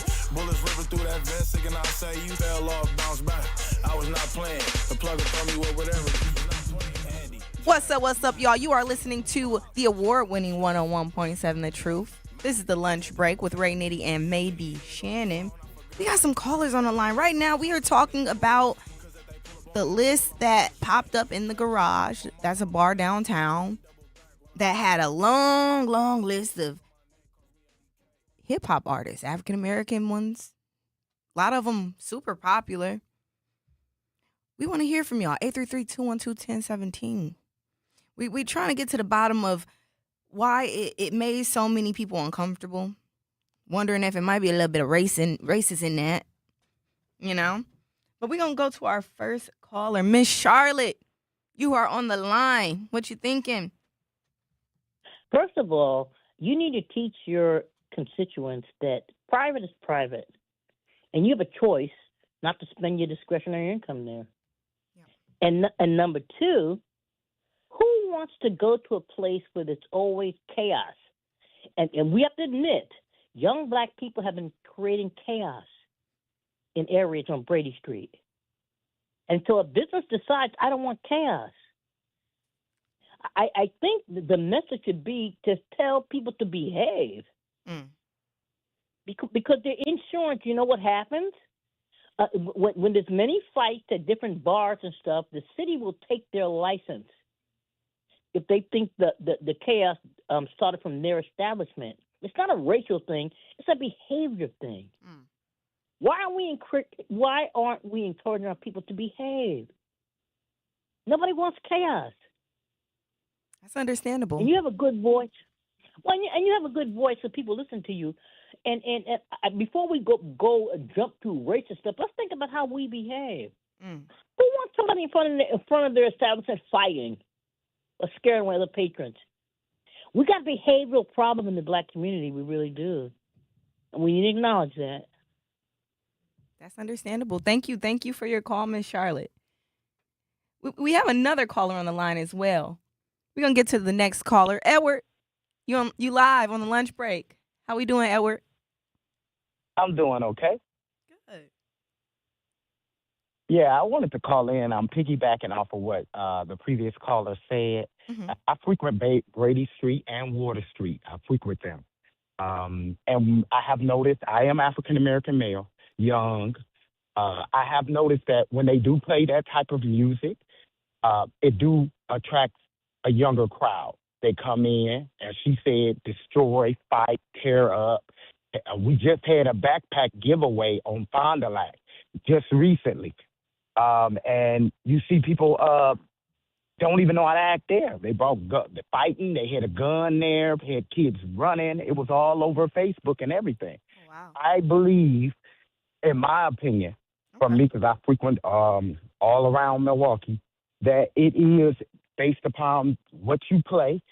It will bring out the wrong crowd. And these businesses, I agree with them. You know, that's their livelihood. That's how they make their income. They were making money before black people were coming down there, or before they were playing this rap music. The garage was playing all kind of music. It wasn't just black, but when they start playing it, you start seeing it. It's incidents occurring all along Brady Street, incidents occurring all along Water Street. And these businesses are trying to figure out ways to keep the ignorant people, for lack of a better word, from coming down there. So, no, in my opinion, I don't think it's racist. Because if you had a business, a bar or a club, and you playing this type of music, and you know what crowd is going to bring in. Mm-hmm. You bring that crowd in, and at 2, 3 in the morning when the bar closed and now they fighting. Or when the club closed and now they fighting and shooting all outside. I mean, you're going to rethink your strategy like, okay, well, you know what? I'm going to cut this out. I'd rather have this. They'll take a loss. I'd rather have this type of crowd come in than that type of crowd.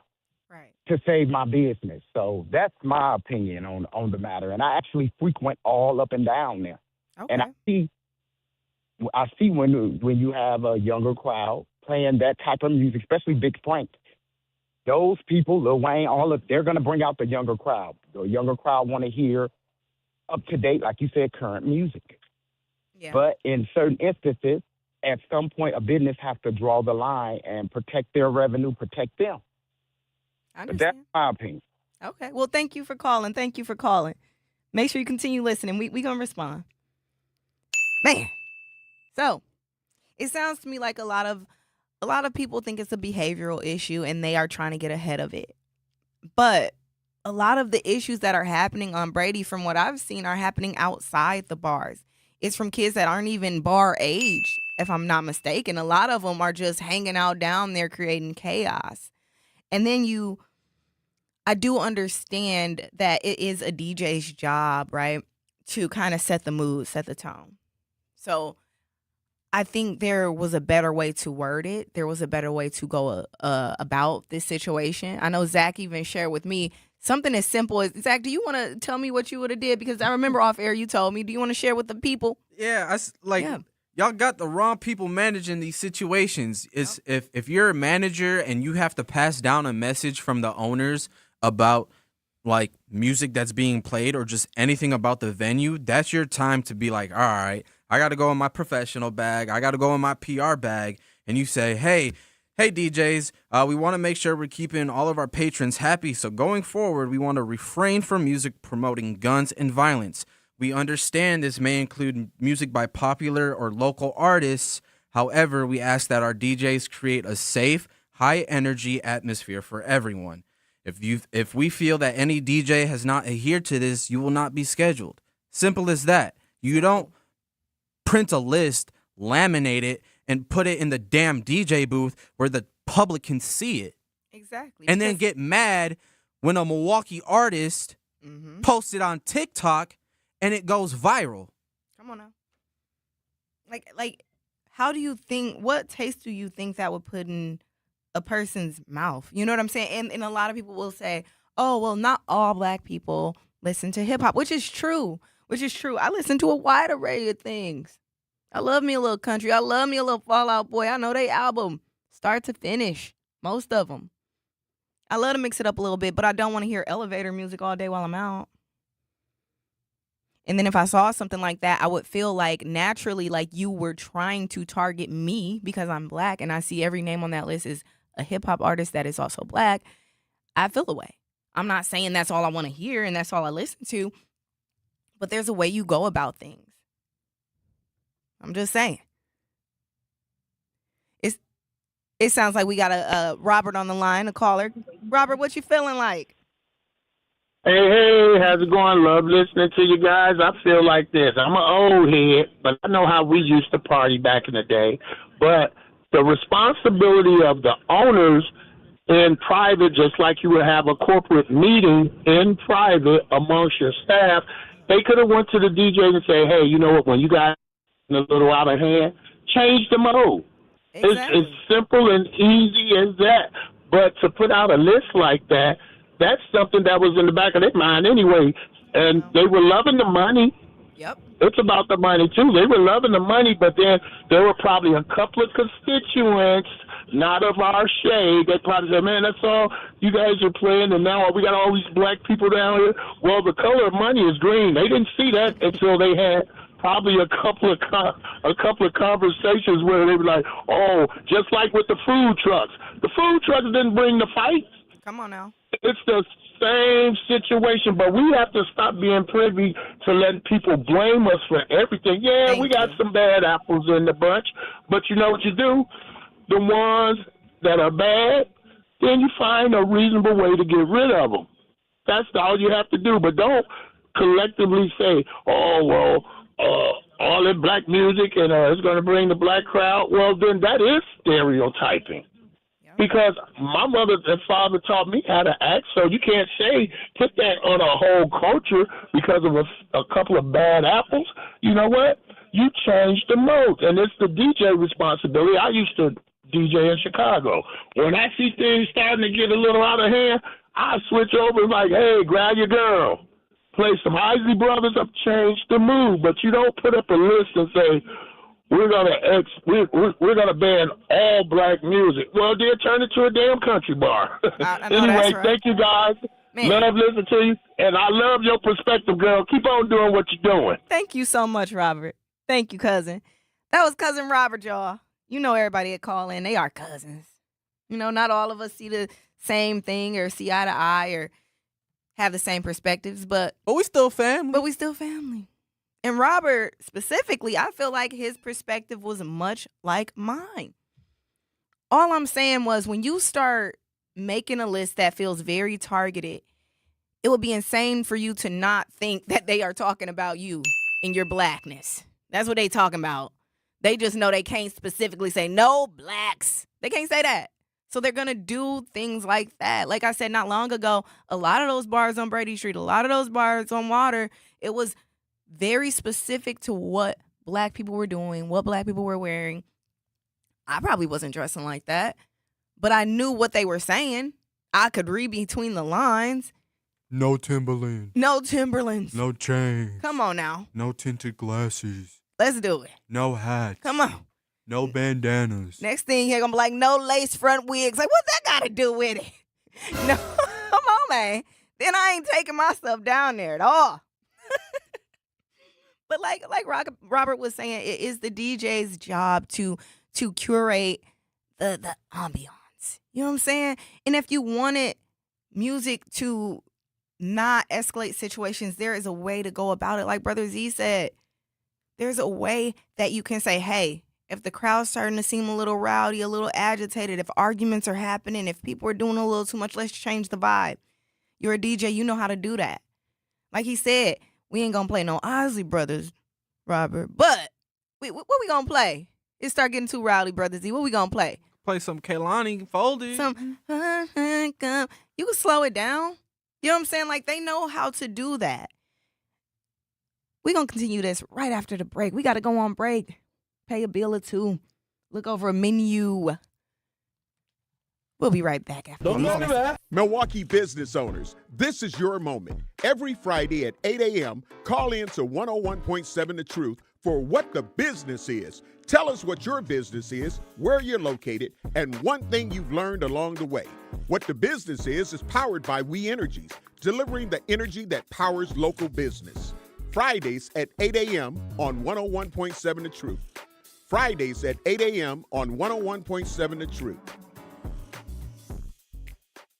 Educators Credit Union is more than a place to manage your money. They're where your financial possibilities take shape. They're more than transactions. They're conversations about your financial goals. More than numbers, they're community advocates who support free, local events that are accessible to all. They foster community because we are stronger together. Educators Credit Union is people helping people. Become a member at ECU.com.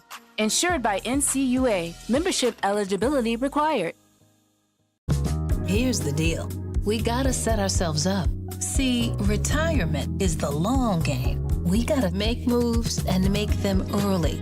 Set up goals. Don't worry about a setback.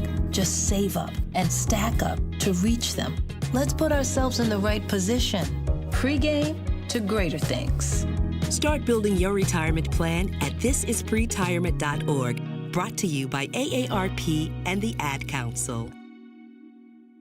For 75 years, the Muscular Dystrophy Association's voices have thundered through the halls of Congress. For 75 years, we've willed the impossible into existence. For 75 years, the MDA community has pushed the science, shifted the narrative, and established the field of neuromuscular medicine. And until that day when this is all a thing of the past, you couldn't stop us if you tried. Join us and celebrate 75 years of breakthroughs at MDA75.org. Talking about guns with others might not always feel comfortable, but it could save a life. Here's a way to start a conversation. Your family is going over to your neighbor's home for dinner for the first time. How would you ask if there are any unlocked guns in the home? Hey, we're so excited for tonight. Before we come over, though, may I ask if there are any unlocked guns in your home? Our guns are stored securely, locked in a safe that the kids can't access. Awesome. Learn how to have the conversation at agreetoagree.org. Brought to you by the Ad Council. Wherever there's a need in our communities, there's a United Way. Improving lives so everyone can thrive. Where more people can gain access to health care and nutritious food for their tables. Where more community members can benefit from financial education and get connected to local resources for housing support. And where children are given more chances to reach their full potential. Community is where we find our strength and where we share our hope. United is the way. Visit unitedway.org.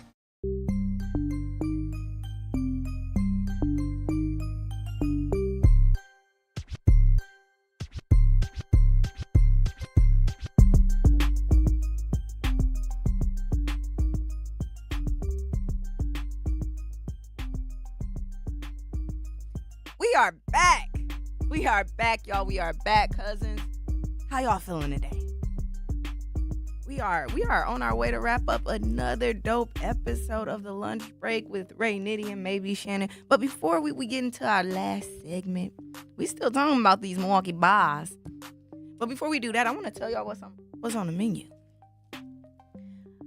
Looking for a school where scholars thrive? Teachers believe and excellence is the expectation?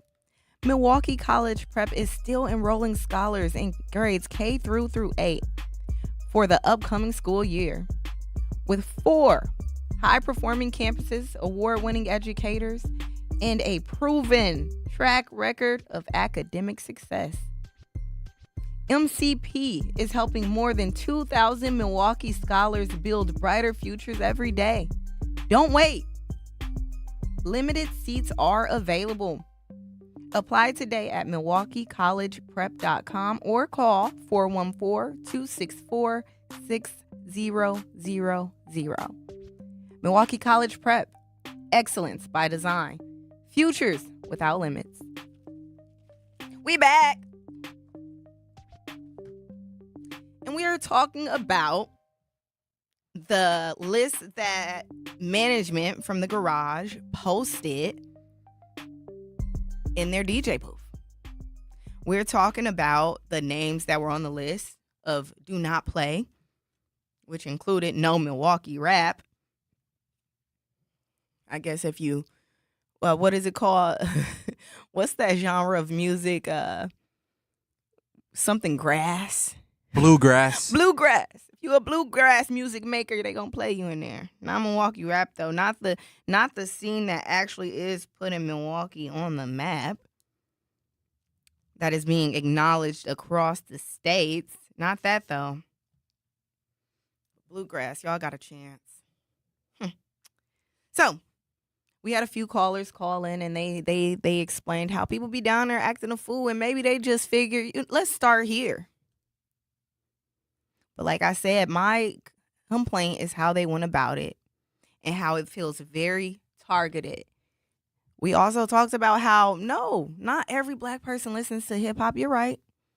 But when they start doing stuff like that, you know what they're trying to hint at. We talked about the history of downtown and all those places doing stuff like this. And a lot of times that's where it starts. And then how they talked about, well, we don't want, we don't want the music with this type of content in it. Which, okay, cool. But hip hop ain't the only music that got that type of stuff in it. That part. Come on now. I listen to the other stuff, and I think that's where us as a community, we do need to be in other people's business. Because we love to highlight what we doing wrong. We love to talk stuff, or, well, they just don't want this. But then it's like, hold on now. That's not how you get to the bottom of a problem. We discussed other ways to kind of, is it called navigate? Or is it negate? I guess, yeah, negate. Negate these things. We talked about other ways to do it. Cousin Robert called, and I loved his perspective. He said he used to be a DJ in Chicago. And if people start doing too much, you slow it down. You change the vibe. The DJs really are the curator of the atmosphere. So I understand asking them, maybe slow it down or maybe limit yourselves to this much, because better wording would have been, we aren't a hip-hop club or bar. You know what I'm saying? We like to do the top 40. But if you feel like the crowd is getting a little too amped up, it's okay to stray away. A meeting would have been okay in a situation like that. Not a list behind the bar saying no Milwaukee music. Rap music, to be specific. Come on now. There's other ways to go about these situations. And like I said, there's songs about violence in rock. There's violence in country. There's songs about drugs, killing, fighting, guns across many genres. It ain't just us. And I ain't gonna let nobody tell us it's just us. I understand sometimes we get the youngins down there and they get to acting a fool and doing the most. But anybody that knows us knows it's not just us. Maybe you don't know enough black people from Milwaukee if you feel like it's just us. And I do understand trying to figure out a solution, but that ain't the way to go about it either. So is it blatant racism? Probably not.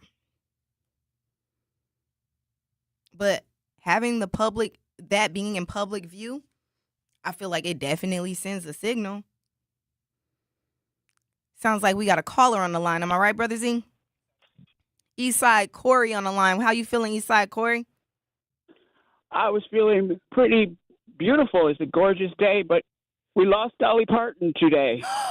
No. I know. Oh, yeah, it's all over my TV. Oh, my goodness. I just looked over. Yeah, country music.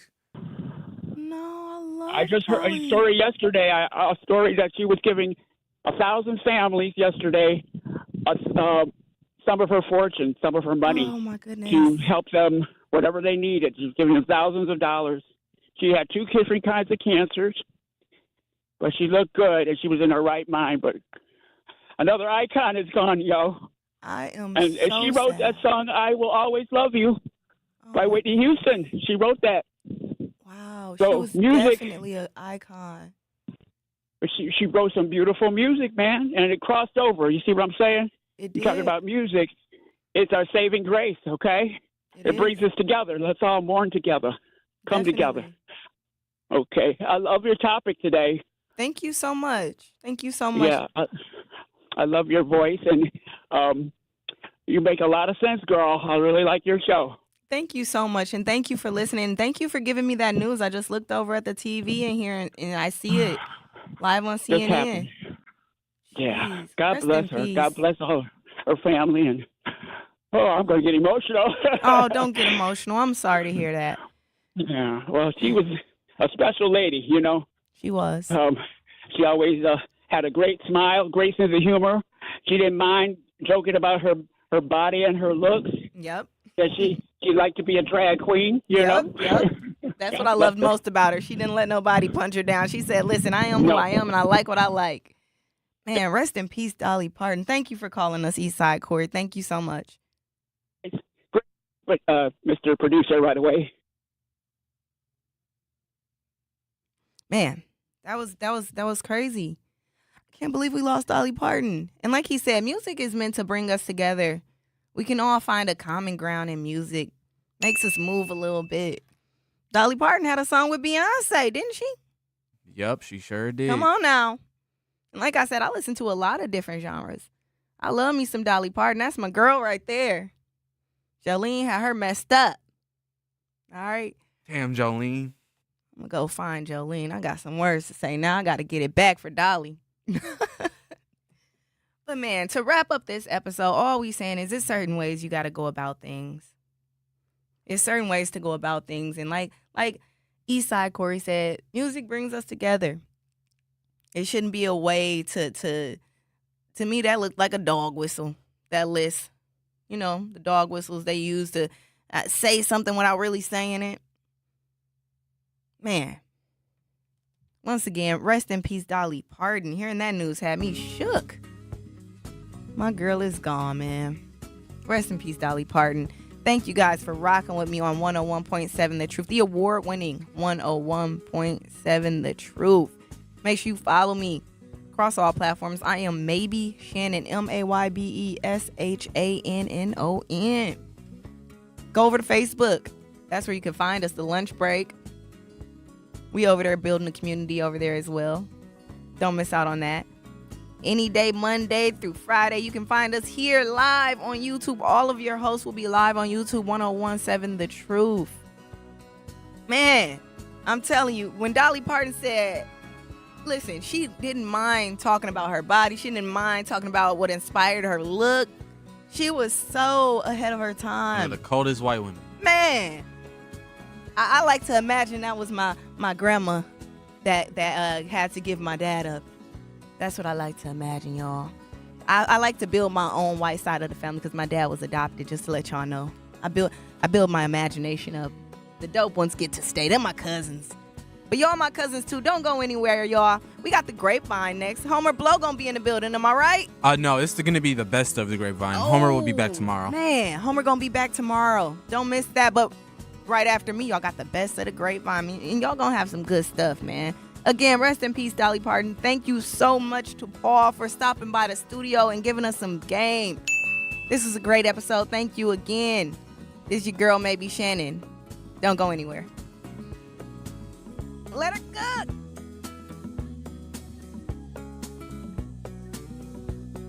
Let her cook.